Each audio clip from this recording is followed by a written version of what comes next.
MA Telugu open యూనివర్సిటీలో చేసే వాళ్ళ కోసం, డిస్టెన్స్లో దూర విద్యను అభ్యసించే వాళ్ళ కోసం నేను ఎంఏ తెలుగు బుక్స్ వైజ్గా అంటే ఎక్స్ప్లెయిన్ చేద్దాం అనుకుంటున్నా. అందులో భాగంగా ప్రతి బుక్ను ఒకసారి నేను చూపిస్తాను, ఓపెన్ యూనివర్సిటీ నుంచి వచ్చిన బుక్స్ని. అందులో ఫస్ట్ది ఎంఏ తెలుగు ప్రాచీన కవిత్వం ఫస్ట్ది. నెక్స్ట్ వన్ ఆధునిక కవిత్వం. థర్డ్ వన్ వచన సాహిత్యం. ఫోర్త్ వన్ సాహిత్య విమర్శ.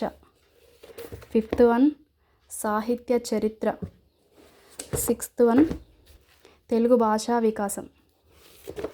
సెవెంత్ వన్ తెలుగు వ్యాకరణ పరిణామం, ఛందోలంకరణ పరిచయం. ఎయిత్ వన్ తెలుగు భాష సాహిత్య బోధన పద్ధతులు. నైన్త్ వన్ జానపద విజ్ఞానం. 10th వన్ మాధ్యమాల రచన. ఈ 10 బుక్స్ ఉన్నాయండి. ఫస్ట్ ఇయర్వి 5 సబ్జెక్ట్స్, సెకండ్ ఇయర్వి 5 సబ్జెక్ట్స్.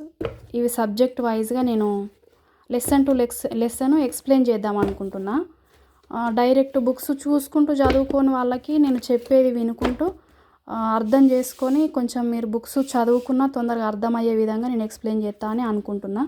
ఇది ఎవరి కోసం అని అంటే వర్కింగ్ ఉమెన్స్, అంటే పని చేసుకుంటూ ఎడ్యుకేషన్ కంటిన్యూ చేయాలి అనుకునే వాళ్ళ కోసం కొంచెం ఈజీ అయ్యే మెథడ్లో నేను స్టార్ట్ చేద్దాం అనుకుంటున్నా. ఎంఏ తెలుగు క్లాసులు చెప్పుదామని అనుకుంటున్నా, పాయింట్ టు పాయింట్ వివరించుకుంటూ.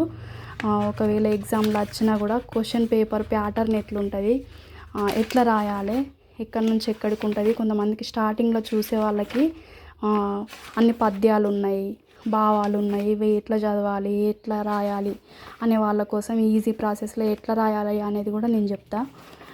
ఇది భయపడాల్సినంత పెద్దగా నాకైతే ఏమనిపించలేదు. స్టార్టింగ్లో నేను కూడా భయపడ్డాను. ఎగ్జామ్స్ రాసిన తర్వాత నాకంత ఏమనిపించలేదు. నాకు ఎట్లా ఈజీ అనిపించిందో మీకు కూడా అదే విధంగా ఈజీ మెథడ్లో ఎగ్జామ్స్ కంప్లీట్ చేసుకునే విధంగా నేను క్లాసెస్ చెప్తా అని అనుకుంటున్నా. ఎంఏ తెలుగు ఓపెన్ యూనివర్సిటీ నుంచి వచ్చిన బుక్స్ నేను పేజ్ టు పేజ్ చదువుకుంటూ వివరిస్తాను.